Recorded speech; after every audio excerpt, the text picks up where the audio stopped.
narcissism is like the thing in this era, right? That like just people love accusing others of being narcissist. Do you believe that BPD occurs on the same level as narcissist? Like, if you had to have the population of each, which one do you think is bigger in reality? I think there's a generation full of people with BPD. Really? Because you don't I'm being hear a about little it as bit. much. You know what I mean? It's harder to see. Well, I don't think people even know about BPD. Yeah. So I think they probably occur at similar rates. I think maybe the statistics would say otherwise, but narcissism is a scale and BPD is a scale. And a lot of people, this is where the conversation is being missed on the internet, is that like you can have narcissism in a mild, moderate, or severe version, right? And so Come on. there's a lot of, you know, there is differentiation in the community that I work in around like, how much is this really impacting your life? What does this look like? And what does this mean? And I think often like people just generally scoop being selfish into being narcissistic and, and considerate into being narcissistic. Or cold. Yes. Yes. Do you believe that can narcissism be situational or like based on the person maybe? Like with this person, they behave as a narcissist all the time.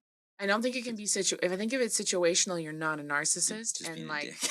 But you're just being a dick, and that person's trying to pathologize you because they don't want to admit to themselves that they're just not special enough to you for you to treat them well. And they shouldn't have to be special. You should be with a person who treats you well regardless. But like that kind of shit. And if a narcissist, I think Dr. Armani actually says this, is that if a narcissist is being nice to you, it's because they're getting something that is worth it for them.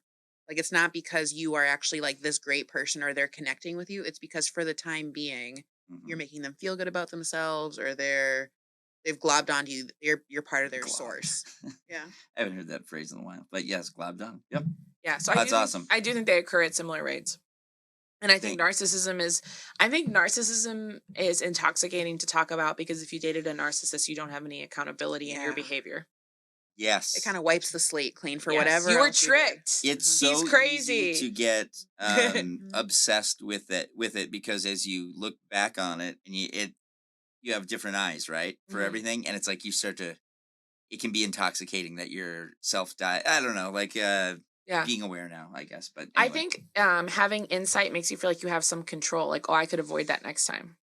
And I think it spirals for people. They get a little too far in it. And you actually, the trick to like not being with a narcissist is focusing on yourself. It is. It's not focusing on the other person's behavior. It's focusing on what led you to be with a narcissist. Well, and also if you are on the internet or if you're on Facebook, the algorithm is going to feed you narcissism videos constantly. Like only if you're gay. It's pretty easy to get fucking obsessed with it, right? Yeah. You know, if you play into it. Yeah.